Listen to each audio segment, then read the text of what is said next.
Welcome back to the Desk Talk Podcast with your hosts, Trent Werner and Alex Magala, bringing you weekly episodes talking business, personal development, and all things real estate. Let's do it! Welcome back.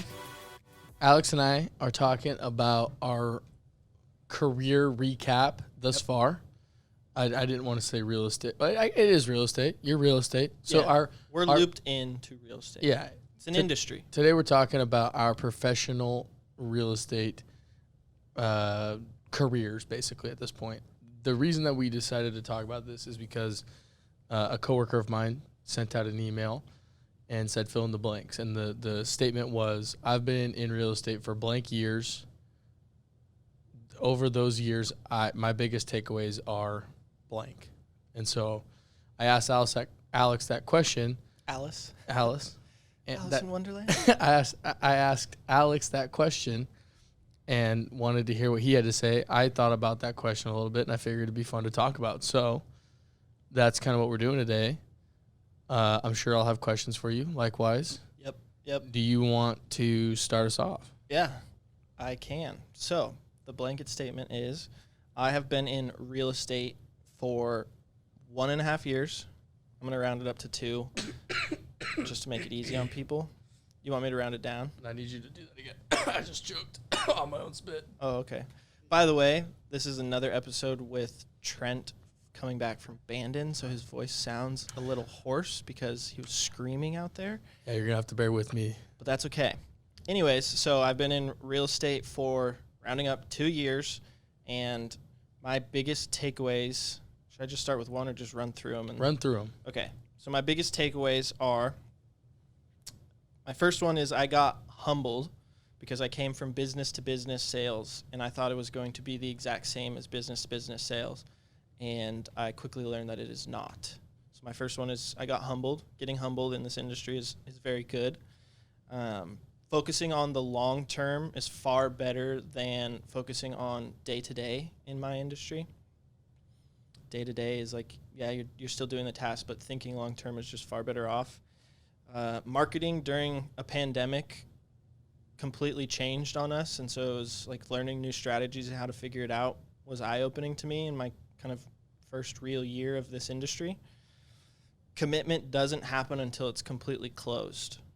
So that was like a big thing, and like dealing with emotions with that.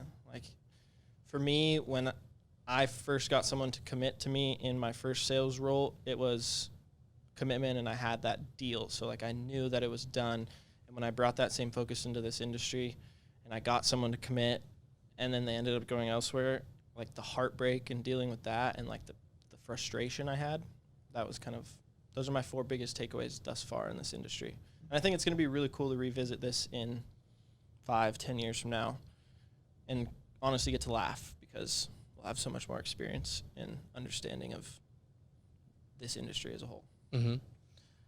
Talk to me more about the difference between business to business and what do they call it? B2C.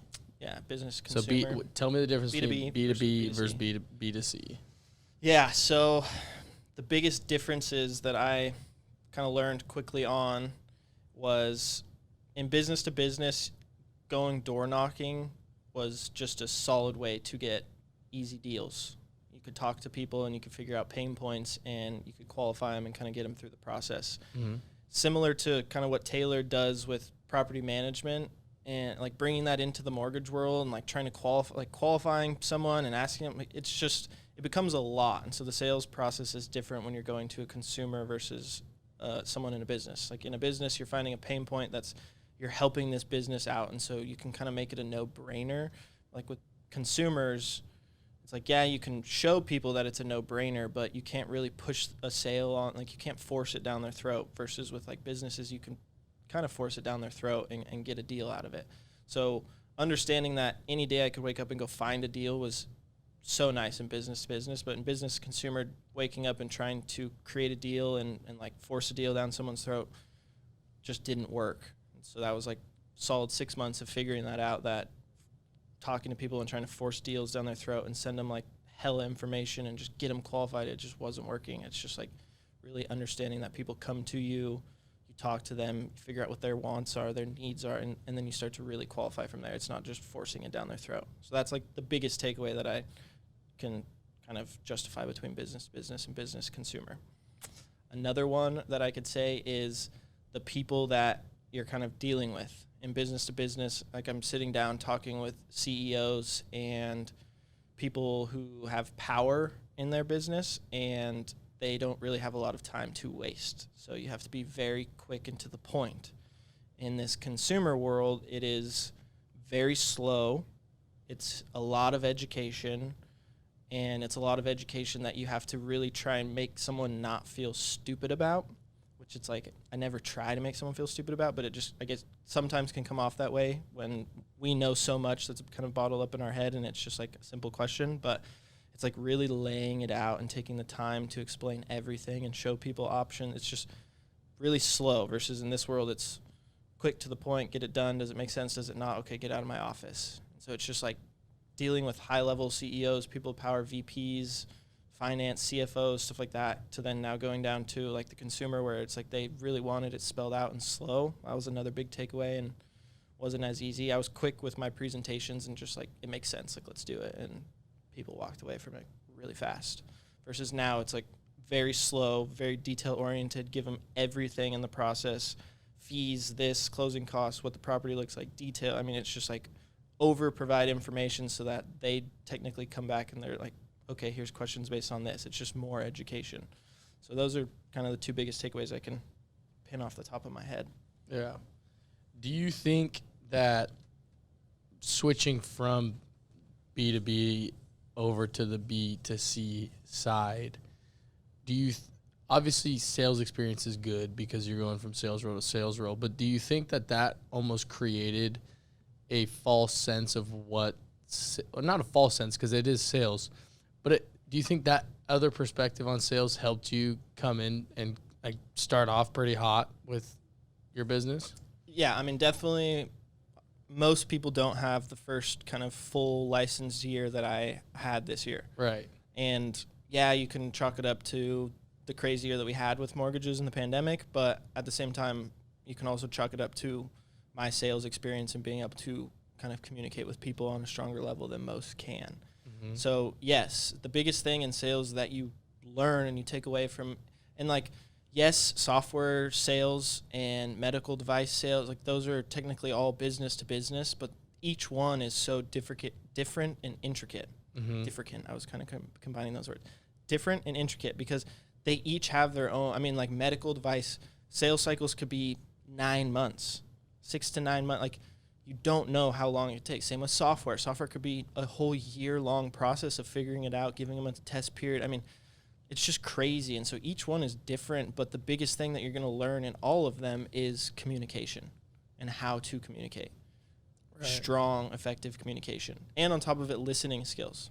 I think that's another big thing that kind of sets me apart is I can listen and I like actively listen to people when they talk. It's not just, oh yeah, I'm sitting down talking with you and I'm going to get this deal and I forget everything you're talking about. It's like I remember like the small things that people say in conversations that I have with them, and it's just because I'm sitting there actively listening to them.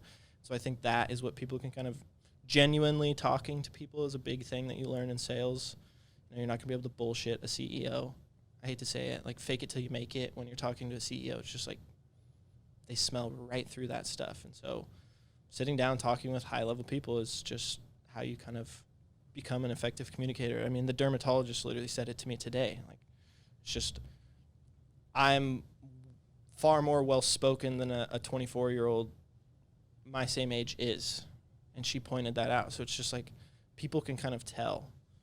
We seem more mature than we technically are. And that's, I think, so hard because of sales. And same with you getting into sales so young in real estate. You know, you just get matured and humbled really fast. You learn really quick in our industry. Right. And if you don't, then you're more than likely going to fail. If you don't learn and you take it too personally, you're getting out quick. Yeah. So that's the other question I had for you is, I don't want to say real estate in general is emotional. It is for buyers. It's definitely emotional for buyers, and there's a lot of emotion that goes into it. And it's totally valid. Valid, yeah. Yeah, absolutely. Don't feel like we're knocking it. We're not. No, it's okay to be emotional. But We just have to control that. For on our side of things, you know, we deal with a lot of rejection, a lot of no's, a lot of disappointment, and being able to rein in those emotions and not let them just implode you is something that keeps people in the industry or gets people out of the industry. Talk to me more about handling that emotions. I heard you say commitment isn't commitment until the deal's done and closed, which is very true. Yep. That's one thing I learned early from my mentor is nothing is done until funds have been sent and it's recorded with the city. So talk to me about the emotional side of things in terms of rejection and disappointment, and how you feel that you've progressed maybe before you got into this role to now being in it, you know, for as long as you have. Talk to me about those two aspects. Yeah. So my first, I guess I can just time it like on a timeline. Coming into the mortgage world, coming from business to business, getting commitment was me qualifying a CEO and basically getting them to say that it was a no-brainer. There wasn't any reason they wouldn't sign the lease. And so as soon as I got that, it was, okay, when can I come back with a lease to get it signed? Or I had it on me knowing that I could get that out of them in that meeting. Same thing when you're going into the mortgage world, taking that mentality. If I'm sitting down with a client in my office and we're talking to them and I'm showing them their options and I give them their quick options, I'm like, okay, this one's the one that makes sense. Like, is there any reason why you wouldn't use me and get a mortgage right now? And they say no. And they're like, oh, no. But then 4 months later, they didn't come back to you and they've gotten a home. It's like, okay, what the hell? I got them to agree that they were going to use me. And so then it's like fast forward, chalk it up, whatever, still thinking my sales mentality of getting someone to agree it's going to be fine, go into the next one. I think I lost like my first 13 deals in this industry due to my business-to-business sales mentality of getting them to agree that they were going to use me because I showed them the best option. When in reality, they just took that option and probably went elsewhere and got a better. I mean, it was just, I wasn't approaching it the right way. I was selling rate. I wasn't selling like an actual mortgage. I wasn't selling a security, living in a home with a payment that you're comfortable with. I was selling just rate. Like, oh, I've got the best rate. I've got the best program. Use me and use me.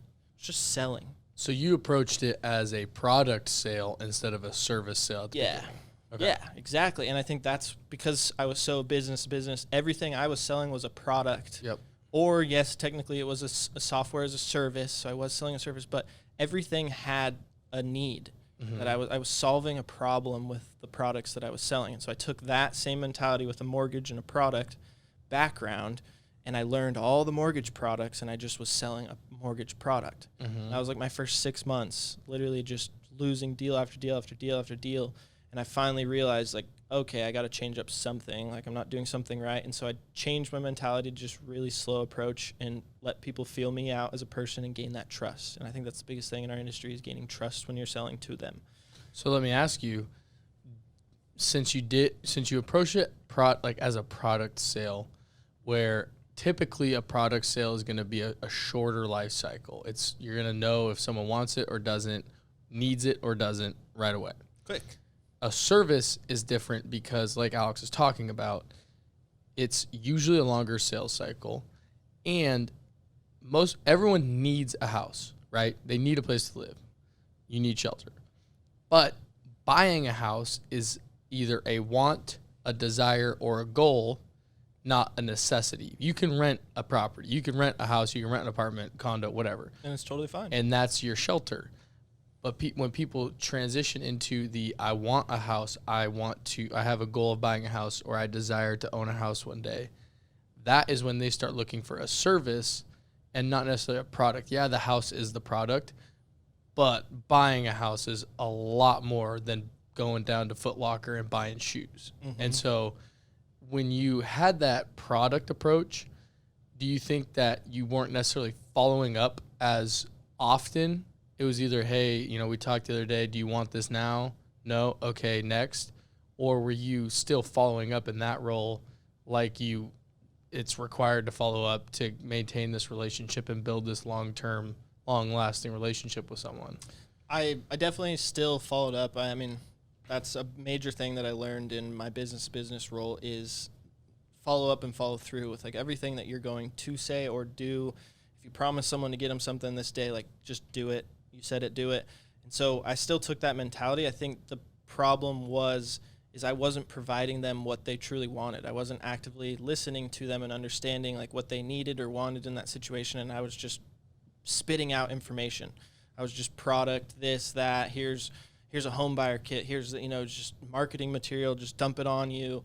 And, oh yeah, use me and I can help you out. And it just, the shift to talking to someone, understanding, okay, now let's put together a nice presentation, show you your options, and like text me anytime. I mean, there's certain words that I was like not using and using. I mean, letting someone know that if I'm calling you from my cell phone, you now have my cell phone number, you can save it and you can text me or call me anytime. Like, I'm available 7 days a week. Like most people aren't. It's just when problems arise, I'm there fighting for you in your corner. It's just like certain little word phrases that I wasn't using at first and now I'm using is like the biggest difference. It's just a trusting environment that I've kind of presented or given off versus at first it was just sales.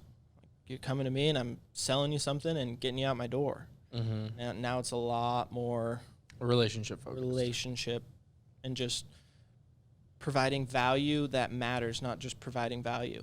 I think that's a big thing in our industry too, is people just spit information thinking it's helpful, but in reality it's not helpful. Like you're giving them information that doesn't matter about their situation. Yeah, like if you tell someone the inventory number is 1.1, they don't care about that. Yeah, in the most people world. have no idea what that means. But I was just sending them hella marketing materials. I'm sending them this and that, and I'm sending someone USDA rates or USDA stuff when they're talking about buying in Beaverton. It's just like I was just providing information thinking that that was helpful so that I was going to get this person to come in my door. Like in my eyes, it was more of the game of how can I get them on the hook to reel them in versus how can I just get them to swim to my boat and come on. Yeah. Like hop in the you net just want themselves. people, you just want people to come and swim to your boat. Like you want to give off, I'm chumming the water and people are coming to me versus I'm throwing bait on a hook and throwing it out there and hoping someone catches it, It's Right. just, you don't want to hope for it. You want to chum and know that everyone's coming. Right. Everyone's hungry and coming to eat. So it's just like, that's kind of, now I'm the captain of my boat and I'm chumming. I'm not throwing reels out hoping. So when you are chumming the water and you want people to come work with you and they say they are going to come hang out by your boat and work with you and they don't, how does that impact you now on the emotional side? Yeah, so at first in this industry, I took it to heart really hard because I think a lot of the biggest heartbreaks came from people that I knew and I was close to, and I thought that it was going to be like a nice, easy sale. And then they ended up not working with me. So it's just heartbreak was hard at first, and now it's not really personal. I don't take it to heart as much. It's kind of on to the next one.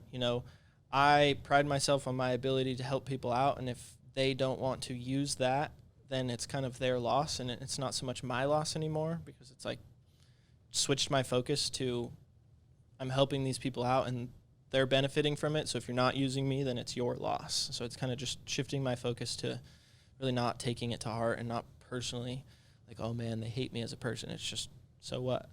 And as cliche as it sounds, at the end of the day, it's just business. So Yeah, I mean, if you put the numbers to the paper, there's over 8,000 real estate agents in the Tri-County area, and I think there's the same, if not a little bit more, loan officers. Mhm. So you're not going to get everyone. There's going to be someone likes a little bit more than you, and it's just like, yeah, if I provided a ton of value here and there, and like it's rare for me to lose someone now based off of kind of the process that I take to helping someone out. So it's like if I do now, it's like, okay, someone really was doing something better than me. Like what was I doing that I was lacking? And like sometimes I figure out who it is that they went with, and then I scope them out, stalk their Instagram, stalk their socials, just figure out what they're doing that's different than I am. And it's this, I mean, my focus at first was trying to prove that I was the biggest and the best in the industry.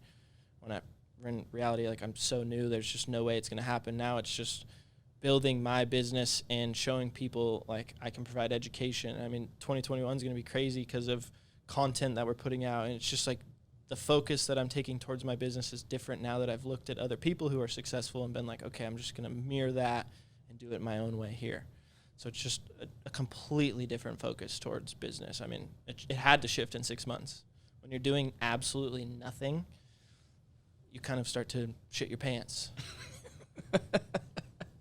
Like, in all honesty. So it forces you to kind of act and jump on something. And I found a different shift, figured it out, and just focused on the long term now. It's like I'm not really even thinking about what's happening tomorrow in my business.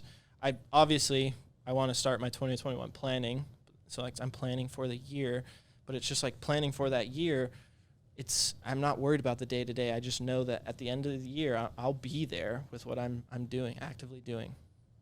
Just focusing on the long term is the biggest thing that I've shifted in my business too. And I think, being in real estate a couple more years long, than you, I think it's really important that you have realized the whole, if this person doesn't want to work with me, so be it. Because like you said, you're not going to get everyone.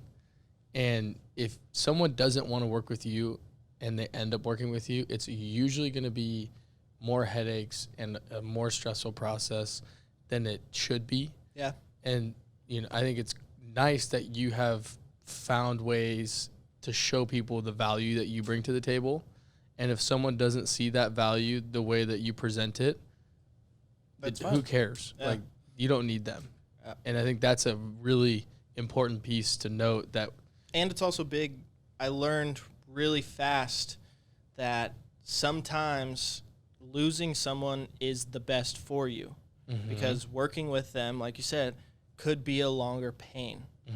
Dealing with someone who's just purely rate shopping me and they're shopping for the best rate isn't probably going to be the best person to work with long term. There's certain agents or people that like I really wanted to work with, but they're not fun to work with. So like you quickly learn that you want all this business early on, but then you quickly learn that there's certain people who are really fun to work with and certain people who are not fun to work with. And so top agent, this or that, like some are just really not fun to work with. And so like I've butted heads with certain people that I drooled over when I first started in this industry because I thought it would be the best to work with them because they're doing hundreds of millions of dollars in business, but ultimately it's not fun to work with them. So it's just like, I don't want their business. Sometimes putting yourself in that situation and just making yourself stressed and have the worst time of your life, it's not good for you. So like, don't do that. You don't want that business. You want fun business that makes you excited to go to work. So that's another thing I learned was there's certain people you just don't mesh with. Yeah. You just don't mesh with. I lost a deal the other day. Some guy asked me my rate, my commission fee, and then said, cool. Went to another guy and got a cheaper fee. Cool. It doesn't hurt my feelings. Went to war with this top agent out of Reno, Nevada, because her assistant. And it's like she had a transaction coordinator who wanted to shine in her agent's eyes and then ended up being this middleman who just butted heads with me because I set the schedule. Tuesdays and Fridays, I'm going to update you. She wanted to jump the gun and get updates Mondays and Thursdays. So then she was like actively updating the agent before me and looking better. And it was just like, she's a crazy top agent who does a lot of business, but ultimately I figured out she's not someone that I want to work with long term because I'm going to have to deal with that. And it's just like, it's not fun to get thrown under the bus by a transaction coordinator and my team to get looped in and thrown under the bus. It's just like, I will fight for my team because I know that we work hard and I'm not going to let someone walk all over us. And we butted heads to the point where the agent literally sent me an apology email stating that her assistant stepped out of line. And I literally had to end my talk with the assistant that she lost her opportunity to communicate with us, and I would be further directing all communication to the agent and the agent only because it was that bad. She was like throwing everyone under the bus over a problem that ended up resulting in them being the delay, not us. We were ready to fund on Friday. They couldn't. And it was like they threw the biggest fit because we asked for a week longer. And it ended up we didn't even need it. So it's just like certain times you figure out in deals working with these top agents that you don't want to work with them. So you like don't drool over people and hope and dream that because they do a ton in business. It's like sometimes they're not the best people for you. They're not going to be good for your mental health long term. Yeah. All right. I think that's enough of me. And now let's shift it to you. Yeah, that was way more than enough for you. I know. We talked a lot. I was like, getting grilled. So I have a few takeaways. First of all, I'll say this statement. I have been in real estate for 3 years. In my 3 years, my biggest takeaways are I'm not a salesman. I'm a serviceman. Sales jobs are hard, and being 100% commission can be an absolute roller coaster. I like that. Relationships are the most important thing in life, and no one will ever change my mind. I dare you to try. You are your brand, and your choices directly impact yourself and your brand. And being honest, having integrity, and being knowledgeable are the biggest, have the biggest impacts on the growth of your business. Okay, so your first one is pretty similar to what we dove in a lot about mine. Yeah, it's just, it is a sales It's just job. a different worded way. It's a sales job, obviously. Like we're selling something, a service, product, whatever it is. You're just looking at it. But we have a fiduciary responsibility, unlike that is true. a retail store employee that wants to get extra commission for selling this and this, together, whatever. Can you explain what that means or what that duty is? Because I don't know if a lot of people even know that we have a fiduciary responsibility. Yeah. So basically, boiled down to it, it's a responsibility to a client that we have their best interest in mind and only their best interest. We have to act in their best interest. Correct. Only their best interest. And I think that is important for everyone to approach their relationship with their clients with, because if I have a client that comes to me and says, we want a lower maintenance house in this budget and, we need it in the next 6 months, I'm not going to try to get their budget increased and sell them a single family house that has a 3/4 acre lot with grass that they have to cut. Yep. That's makes no sense. Yeah, it might be priced higher and I might get more commission on it, but that's not what they're here for. And I need to help them achieve their goals to the best of their abilities. And I'm a guide on that journey. I'm not the amusement park selling tickets. I'm the person at the amusement park that's directing them to their favorite rides that these people want to go see.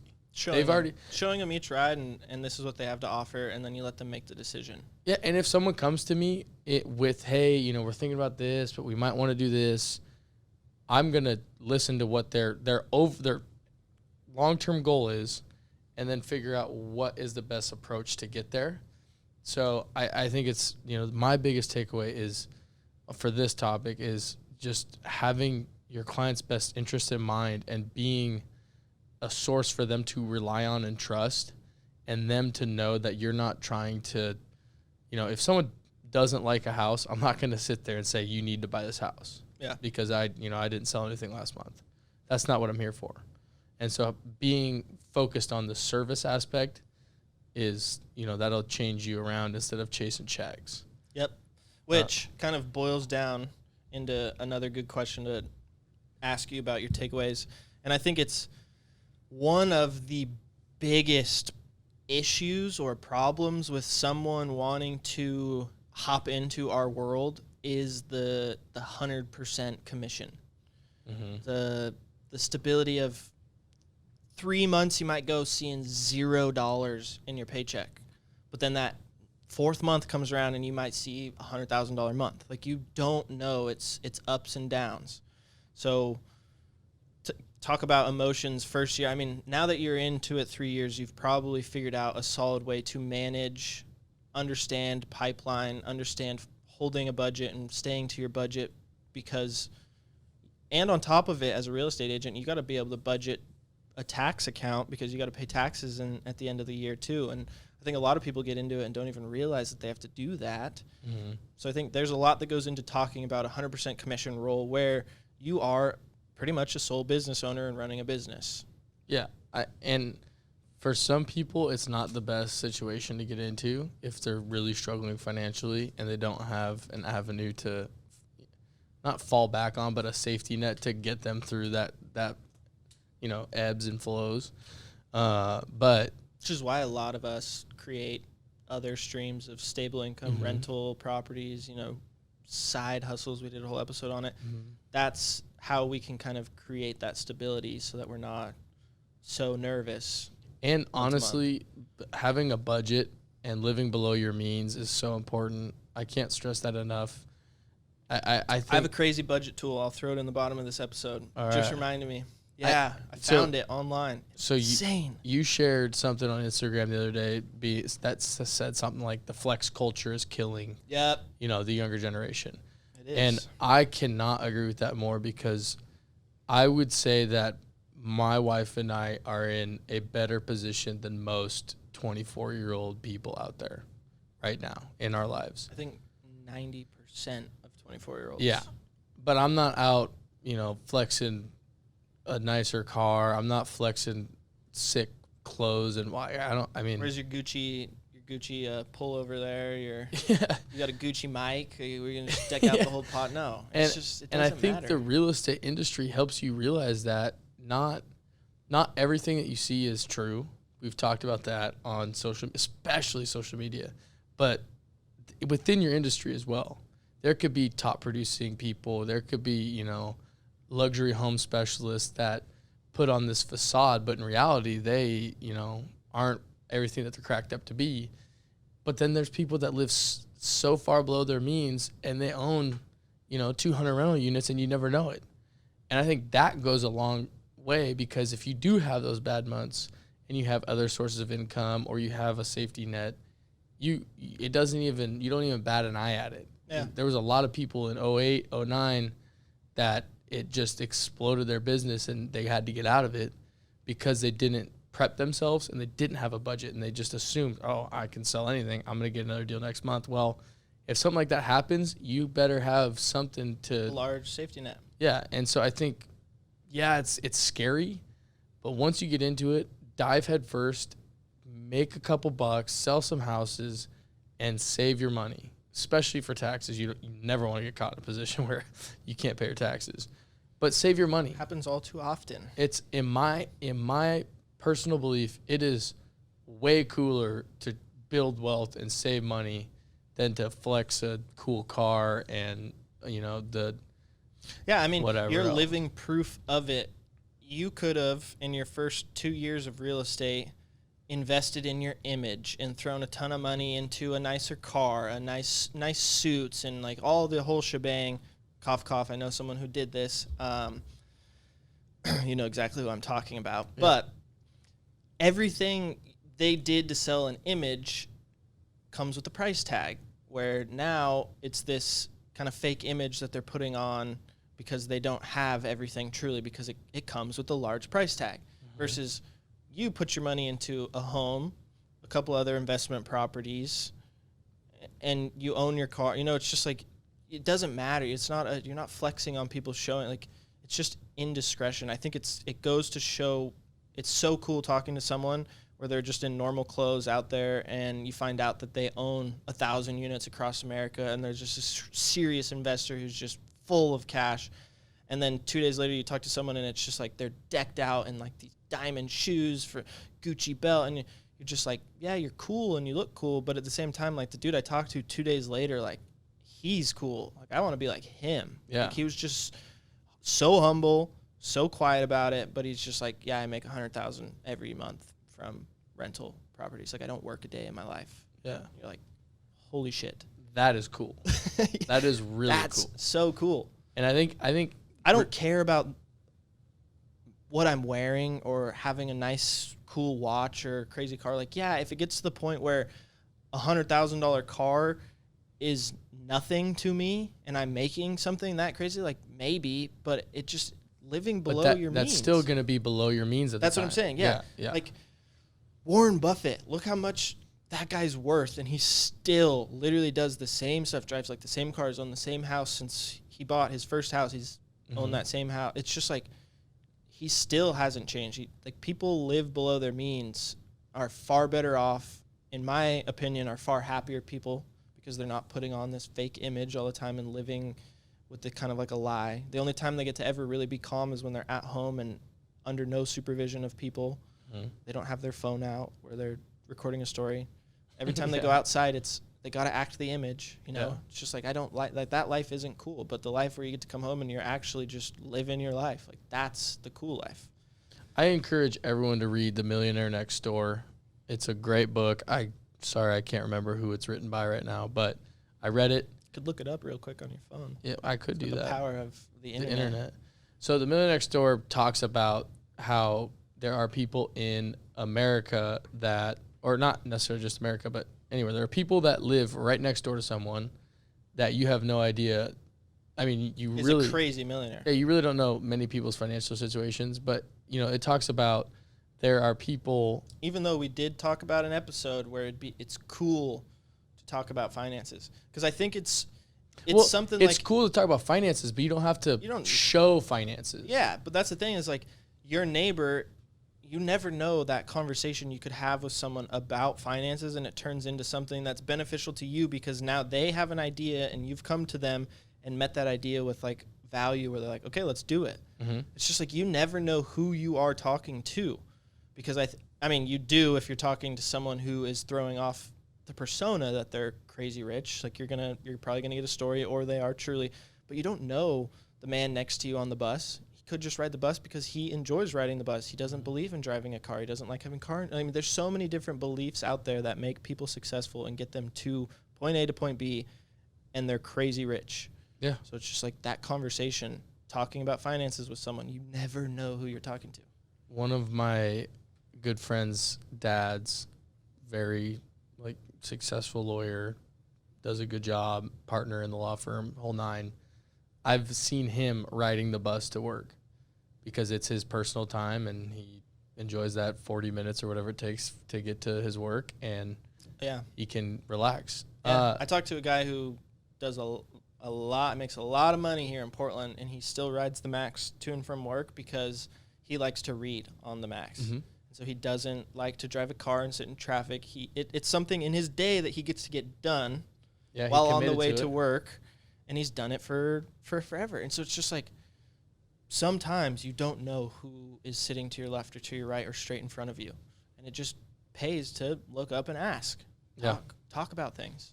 So The Millionaire Next Door by William D. Danko and Thomas J. Stanley. That's the one I recommend. Everyone check it out. It's actually currently $3.99 on thriftbooks.com right now. No free ads. I've actually never used ThriftBooks, so don't take my recommendation for it. But that's what I looked it up on. I mean, nowadays, Audible. Yeah, Audible, you don't whatever. Have the time to. If you're listening to this, you could spend an hour listening to a book on top of it and get a book done quickly. Absolutely. Relationships are the most important thing in life, and no one will ever change my mind. Yep. That correlates with the service.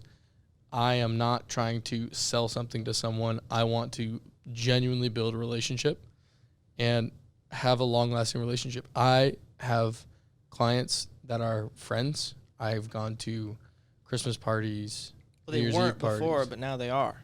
Yeah. That's like the thing. They text me. They see my car riding around town. They'll take a picture of it, text it to me. What's up? How you doing? Those are the people that I want to work with. And again, I lost a deal last week. It didn't ruffle my feathers at all. I went to Bandon this weekend. I had a great week. Can't change my mind. Doesn't matter. And then your brand and your choices directly impact you and your brand. That one is big because at first, like we were talking about just a minute ago, there are things that you see, especially as a newer professional in real estate, where you might think that you have to live up to that standard, or this person's doing that, so I have to do it. I have to dress this way. I have to drive this car, whatever. Even your like the person that you work with could be doing it. Yeah. And so you think that's the right way to do business. But I think your big takeaway is prime for someone who's just getting into it is just solely focus on you and your brand and every decision that you make and how big of a reflection it has on your brand. Think about it like this. Nike took however many years to really blow up and become this world-renowned brand, right? Most of the people in business, it takes them time to build that reputation, to build that brand. And any business is going to go through growing pains, starting out, and success, the ebbs and flows, everything. Foreshadowing a future episode. Yeah. Cough. Yeah. But you have to take it naturally. You have to grow with yourself. You have to grow naturally. You can't grow too fast because then you can't keep up with business and you can't be stagnant. So you have to find what works for you, grow naturally. If you get lucky enough and, you know, your parents are in real estate and you get passed on a good book of business, then kudos. That's always nice. Kudos. But for us that didn't have that, build your brand, be a good person, be honest, have integrity, be knowledgeable about the industry, talk with people, and your business is going to grow. Yeah. You don't have to So many people spend think 10 grand a month on marketing. it's 1 year. I mean, Buying leads. You don't need that. I sat down with the CEO of a big company here in Portland, Pacific Residential Mortgage. His name's Eric Wiley. He's a great guy. We should probably try and get him on our podcast. Anyways, I sat down with him early on. I think this was month 5 into my first 6 months where I was literally, I'm telling you, I didn't sell a single thing and I was just losing deal after deal after deal. I started talking to people and figuring out what the hell I was doing wrong. And so I had a meeting with Eric and he was literally just like, dude, it's crazy that people think that they can come into this industry and just kick ass and just make money and be a millionaire and this, that. He's like, back when I started, which shit was a long time ago, he was like, it was still a 6 month before you got like your wings and took off in our industry. He's like, nowadays for mortgage people, it's probably about a year and a half before they get their wings and can kind of start to take flight. And he's like, so many people think that they can just come into this industry and just be successful. And so that's where his focus and their business goes, is to like join a team, work under a team, learn the industry, and like kind of get that year experience working under someone. So he was really big component of like basically slapping me in the face and saying like, dude, just focus long term, like keep doing things, the process will pay off, just it happens. You're either going to quit or you're going to be successful and push through it. And literally, lo and behold, 2 months later, pushed through it, and all of a sudden it was just like wildfire. Yeah. So it's just, sometimes it takes time. And like you can't expect it to happen overnight. And I think a lot of people fail to recognize that so I think I looked it up one time. The average gross revenue for a real estate agent in their first year is like 50 grand, 40 grand. I'm surprised it's even that high. Yeah, and it might even be lower now, but this was like when I first started, because I was like, oh, I'm going to make $1 million, whatever. And then, you know, you get through those first couple of years and you start making more, you've built your business. But for someone to come in and maybe they're not making much before and they said, oh, I'm going to get into real estate and I'm going to make, you know, $150K this year. Not many people do that. It's the people that can get through the first years and build their solid business that are going to have referrals, lifelong people that are going to work with them, that kind of thing. Mm-hmm. And it's because they let it build naturally. Yep. It's a lot harder. So we've talked about a different episode, the transactional approach and the relationship approach to this business. And the transactional approach is expensive marketing, buying leads, churning deals, maybe lowering your rate because you want to get more deals, and, you know, repeat. But, you know, maybe some of them is gonna refer people to you, are gonna refer people to you. But you have to keep spending money on marketing because that's how your business was built. That's how everyone knows you. So you have to spend money on marketing, buy leads, because that's what you're set up for. Mm-hmm. When you have this relational approach or the relationship approach, you have people that will text you and you'll go to their holiday parties. You'll have people that will refer you saying, hey, this is my boy Trent. You know, he'll help you out. He'll take care of you. Yeah, it's big. And you'll have those people on your side, in your corner. And yeah, you might not be the cheapest option. You might not cut your rate to 4% or 3%, but they're going to get their money's worth with you, and they're going to be like communicating with you the whole time. You're not on some big team where you might get passed off to a buyer's agent or whatever. Yeah. Same thing goes for mortgage, and that approach may take longer, and you might not make as much money as someone else that takes the transactional approach, but you're not spending as much money as them. You're not relying heavily on calling and, you know, dialing lead phone numbers. Yeah. I mean, that was literally my first 6 months. Was just marketing, Facebook marketing, just spending money trying to bring in business, thinking it would help as I was still doing my, you know, business sales stuff, and it just didn't work. And I was spending money that I technically didn't have. So I'm putting it on like credit cards, and no, we don't get a deal. Okay, got to put it on credit cards again. Okay, now I'm in debt with this company, and like here comes another month. We still haven't, you know, it's just like it started to be overwhelming. And then I flipped that focus to just, okay, like let it come to you naturally. And 6 months of nothing to 6 months of like what I made, it gets crazy. So it's like the next 6 months is going to be nuts. So it's just, sometimes it pays to kind of get slapped in the face and humbled. And I think a lot of people quit at that point. Mm-hmm. But you really have easy to. too. It's so easy. I've quit wanted so many to. times. I wanted to so bad. I wanted to go home so bad. The easy way is to I just remember move that. home, hang out with my parents, live with them, find a good job, and be fine. Yeah. And that's like so many people do that. And that's just like, in my eyes, that was the easy way out. And so I was just like, all right, I'm going to stick through it. Yeah, I'm making $0, but we'll figure it out. Now look. Now it's just comfortable. Now you're good. Now it's comfortable. And now that's the thing, is like now I have the time to look back and start to really plan out other things. Figuring out, okay, how can I do marketing in a way that, you know, it's new and exciting instead of generic ass Facebook marketing. Yeah. Just like figuring out new different things to help propel the business going forward. Yep. I think another false belief that a lot of people have is I'm going to get into real estate because I know you can make a bunch of money. I know a bunch of people. My family's huge. I have 7 brothers and sisters and 12 aunts and uncles. That's the thing. I'm going to crush it. Family and friends aren't even your best clients. No. Like that's the thing. And if just because you have a big family, if you're not close with them, why would they refer someone to you and not the person that they worked with previously, you know?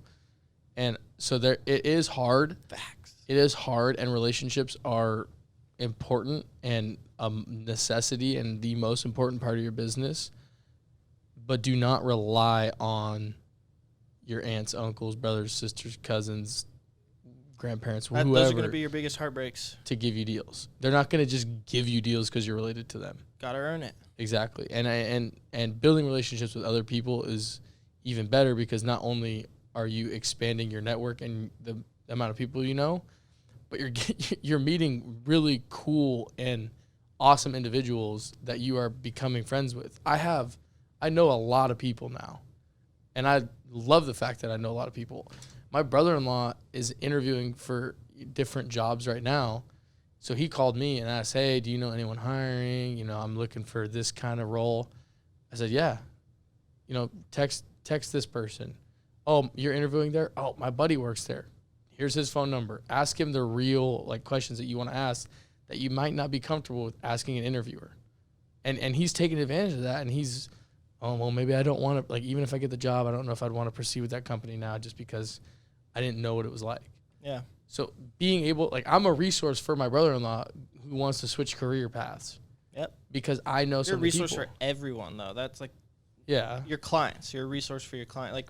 But not only clients. My people I know, the people that I know, if you come to me and you ask me for someone, then I am definitely going to tell you, I know this person, this person, this person. So it's just, that's part of who we are. And I think just in this discussion, another big takeaway that I can kind of loop in for people is if you have a very transactional approach to this industry, like coming in thinking you're going to make $1 million in your first year or 200,000, it's just, you need to really kind of throw that in the pooper and come in with a completely different mindset, or else you won't be successful early on.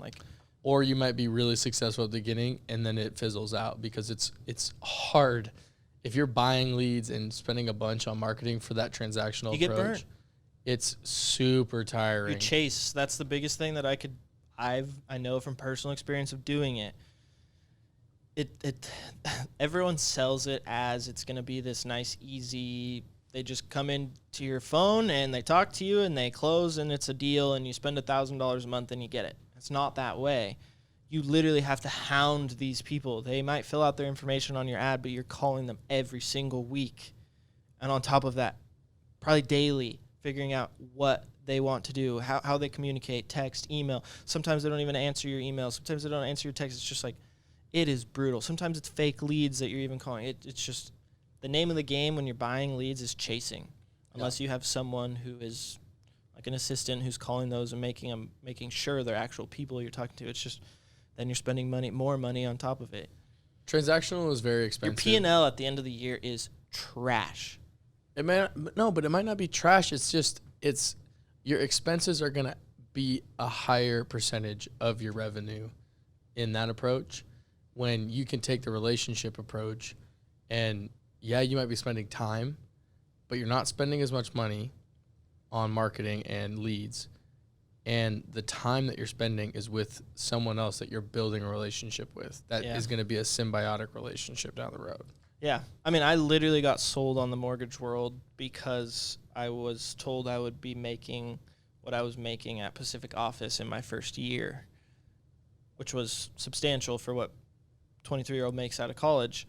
And you quickly learn in this industry that that's not, like, over time, yes, that's possible if you take the approach of building your business over a period instead of just trying to paying to build your business. It's going to be lucrative long term, yes. But getting sold transactionally at first and then coming into this world thinking I was going to make the same exact that I was making at POA was just like, I should have taken a dagger to that real quick, but I let it go 6 months. I think we tried to. I think I tried to. Kind of. I still needed the experience. It was a good experience. I agree with that. Those are my takeaways. I'm sure other people have different takeaways. Obviously, That's the thing. Everyone is different in this industry. Your first year is different than my first year. Mm-hmm. My second year is going to be different than your second year, so on and so forth. And whether that's you join a team, you're out on your own, or maybe you are starting your own complete company doing it. I don't really know the ins and outs of it, but whatever it may be, it's going to be different. But it's looking back in 5 years, figuring out, okay, we've had 5 years of experience now. Like, what are our takeaways now? It's just like, I think it's something to do is look back on your years of business and understand, like, to grow what you did in those years, what was successful, what wasn't, what were your takeaways, what were big things you learned, big things that you did wrong. I mean, it's just point them out, figure out your business so that each year, you're growing. If you have a growth mindset, 30 years in this industry is going to be an insanely lucrative business that you've built up. So if you got a good budget, you got to have a good budget. Yeah, but I'm just saying, like, the longer you spend in this industry and you're doing it the right way, building relationships, the better off you are. Yeah. It's not a get rich quick scheme in our industry. It's grind it out, slow, work hard, show people. Yeah. And I think that's just, everyone needs to come in with that approach. And I tell people that. So many people that ask me, should I get into mortgage? And it's just like, yeah, like, it's good money. It's hard work, but don't expect it to be something that you're just going to, like, pop off on. I think I literally just told this to Garrett. It's just like, it's not going to be something that you wake up tomorrow and you're just wealthy. Yeah. Like, got my license, boom, check for $100,000. Yeah. Nope. And that was literally what I thought was the day that I posted on my Instagram that I was 100% licensed, business was going to come in like a tidal wave. And it, Jesus Christ. It was low tide that day. Not even low tide. There was no sea. Yeah, we were inland. We were in the Midwest. Yep. I wasn't even by a river or anything. There was no water. Like, it was bad. So it's just like, yeah, you learn. Time is in our favor in this industry. And we're getting into it young. And I think we both have the right mindset approach to it so early on that so many people end up quitting over or fizzling out of our industry on. And it's just like, it's just a matter of time, the more time that we put in. And I think that's what makes me so excited to keep pushing forward. It's like, I know each year, it's just year over year is going to get better and better, better and better. Absolutely. So that's what we've learned throughout our real estate career so far. I'm actually curious if you are in real estate, if you're in any self-employed career, honestly, I'd love to know your experiences, what you've learned going through your first few years, or maybe you're even more experienced. Yeah. But let us know in the comments, subscribe, like, share. Share it with a friend. Yeah, this is a cool topic because we're getting we're being honest. We're letting you know what we've gone through in our first few years. And I don't know many people that'll openly tell you that they made absolute dick in their first 6 months in this industry and still stuck with it. I think I said it in one episode. My first year in real estate, I made like $28,000. Yeah, it was. Can't live off that very well. Bad to the bone, and I know exactly how that feels. So you get through it. You will find your way. Yeah, absolutely. 100%. Adios. Peace. That's the end of today's episode. Thank you for tuning in. It truly means a lot to us. If you haven't already, Please subscribe and share this with friends. This helps fuel the podcast and gets more and more guests on our show. Hey, go follow us on Instagram as well, Desk Talk Podcast. Go connect with Trent and I as well. We're on Instagram too, LinkedIn, you name it. Stay tuned for more episodes. Peace.